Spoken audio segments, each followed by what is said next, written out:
The first step in the construction of residential housing is the acquisition of land, or the site. To prepare the site, debris or deleterious soil is removed and the site is graded by adding or removing soil until it is flat and at the proper elevation for construction.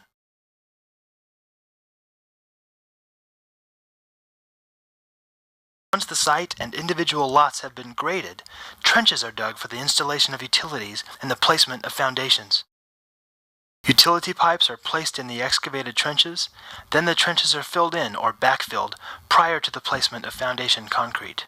Forms are placed adjacent to foundation trenches to allow the concrete to extend above grade. Reinforcing steel, anchor bolts, and hold-down embedments are positioned in the trenches, and concrete is placed in the footings. In the case of a slab-on-grade system, a protective layer of sand is placed over the native soil under the entire area of the slab, followed by a vapor membrane of plastic sheeting, followed by another layer of sand. Reinforcing steel of welded wire mesh is placed on the top of the sand and elevated so that it will be properly embedded in the finished slab. Concrete is placed, any remaining forms are removed, and the slab is complete. Once the slab has had an opportunity to reach minimum strength, wood frame walls are built on the slab and tilted into place on the anchor bolts and hold-downs.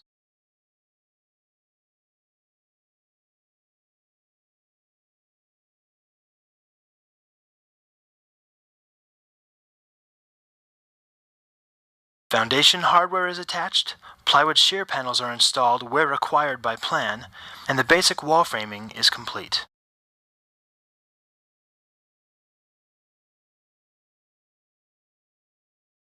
Engineered truss systems arrive at the site with each individual truss pre-assembled. Each truss is lifted into place, properly spaced, and secured by nails or framing clips. Trim pieces such as fascia and barge boards are installed, and the roof sheathing panels are nailed into place to complete the rough carpentry.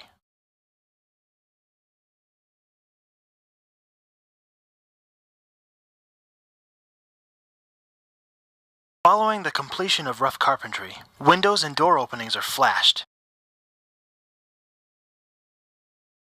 and the door and window frames are nailed into place.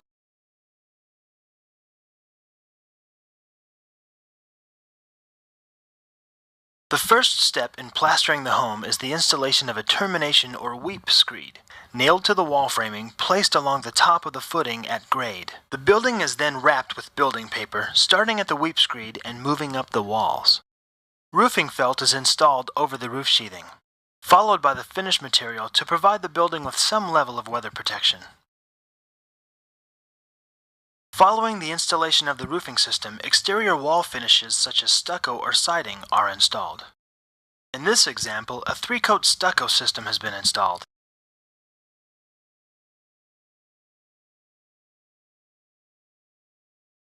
Interior finishes are completed, doors and windows are hung, and the unit is habitable and ready for occupancy. Exterior flatwork, landscaping, and site amenities complete the construction process. The foundation and connections to the walls and floors must be strong enough not only to support the weight of the house and its contents, but to prevent the home from being blown away by high winds. The two most common types of foundations are monolithic slab-on-grade and stem wall foundations. A slab-on-grade foundation is a single, continuous layer of concrete that sits directly on the ground. The concrete slab is the floor system. A slab-on-grade foundation should be reinforced with welded wire fabric or fiber-reinforced concrete and have longitudinal reinforcement in the footing or turn-down. A stem wall is a concrete block or solid concrete wall used on top of the footer to raise the finished floor level, where the ground slopes from one side to the other.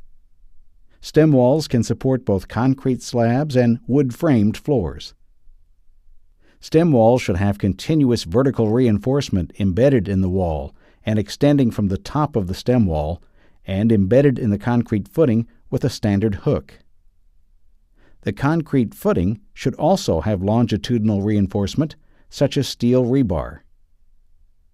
There are many construction techniques for anchoring the exterior walls to the foundation. For wood-framed construction, the bottom plate of the wall should be anchored into the slab with anchor bolts and washers. The wall stud should be securely connected to the band joist and bottom plate using approved metal clips or straps. For concrete masonry construction, vertical reinforcement in a continuously grouted cell should extend from the wall above and be embedded in the concrete footing below with a standard hook. The only sure way to create a wind-resistant home is to secure all its connections, roof to wall, floor to floor, and wall to foundation. The roof is your home's first line of defense from a storm. To make sure the roof stays in place when severe winds blow, securely anchor roof-to-wall connections by installing hurricane straps or clips at every wall-to-rafter connection. These connections are critical in holding the roof together and will dramatically increase the home's overall resistance to wind. Along with roof-to-wall connections, all joints in the structure, floor-to-floor and wall-to-foundation, must also be secured to create a continuous load path to transfer wind loads to the building's foundation. Secure floor-to-floor connections by making sure each floor is connected to the floor below with straps or clips, in addition to any other code-required nailing schedule for wall sheathing or wood frame walls. Wall-to-foundation connections should be made through the use of anchor bolts, or mud-sill anchors. There are three important concepts to remember for wind-resistant wall construction. Walls have to resist the uplift forces caused by the wind. Walls have to resist the shear forces that try to push the walls over. Walls have to resist the lateral force of the wind that tries to push the walls in and pull them away from the building. For uplift purposes, walls are the intermediate link between the roof and the foundation below. To resist uplift forces, walls have to have a continuous load path. That can be achieved through the use of metal connectors for wood frame construction, or a combination of metal connectors, vertical and horizontal reinforcement, and a bond beam at the top of the wall for concrete masonry construction. Walls are also subjected to shearing forces that act in the direction the wind is blowing. As the wind blows on a wall, the walls perpendicular to the wall the wind is blowing on are subjected to these shearing forces and are called shear walls. Shear walls are inherently subjected to the shearing and sliding forces.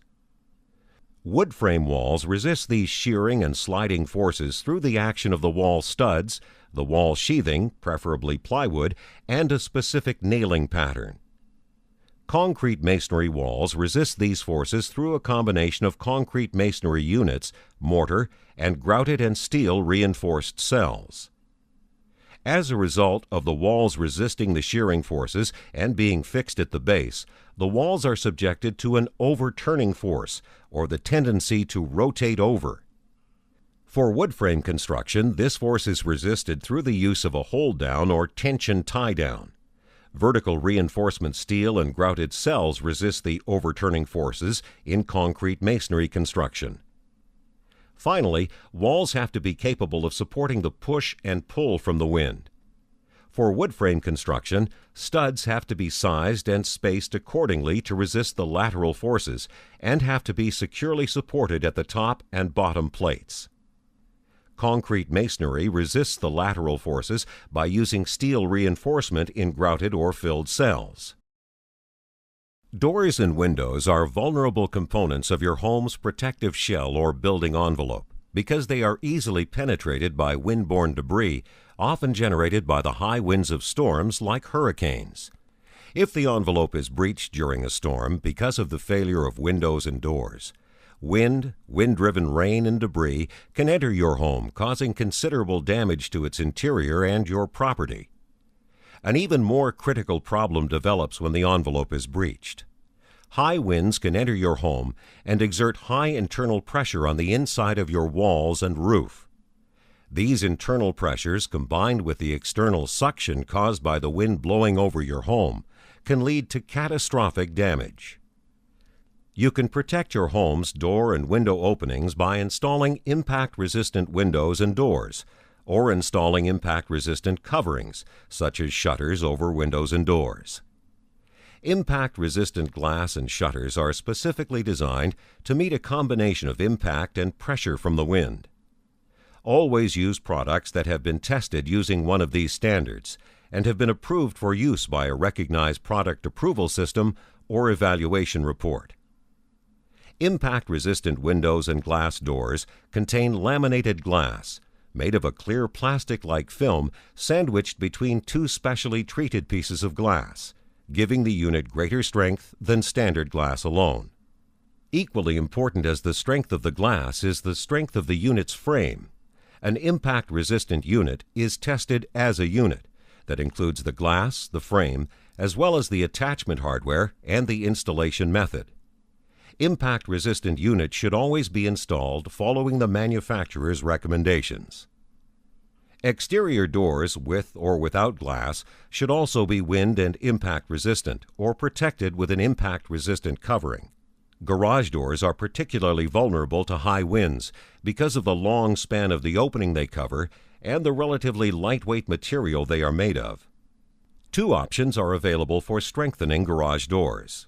Replace the door and track with a system that is designed to withstand high winds and windborne debris. The second option is to protect the garage door with a tested and approved impact-resistant covering.